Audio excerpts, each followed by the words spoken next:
I have to work both. As the housewife, I was housewife. On the other side, I am mother.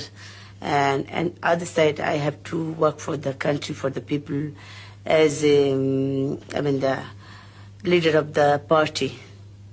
So I have to work both sides, and I manage it.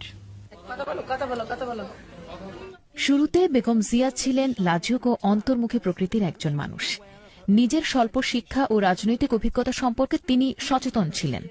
তবে সময়ের সঙ্গে সঙ্গে তিনি একজন দক্ষ রাজনীতিক হয়ে ওঠেন। যদিও অর্থনীতি বা পররাষ্ট্রনীতির মতো খুঁটিনাটি বিষয়ে কথা বলতে তিনি খুব একটা স্বাচ্ছন্দ্য বোধ করেন না। অনেকের মতে সামরিক শাসনের বিরুদ্ধে আপোষহীন লড়াইয়ের কারণেই বেগম জিয়া নির্বাচনে জয়ী হন। তার ব্যক্তিত্ব তাকে বাড়তি সুবিধা দিয়েছে। অনেক নারী ভোটার তুলনামূলকভাবে বেশি আক্রমণাত্মক শেখ হাসিনার চাইতে বেগম জিয়াকেই বেশি পছন্দ করেন। I was a housewife, busy with my own house and own work. After the death of my husband, the people, they brought me in the politics because they love my husband. They want President Zia's program and policy should continue. That's why they brought me here. I have to compromise because my children, I cannot give them time. They miss me.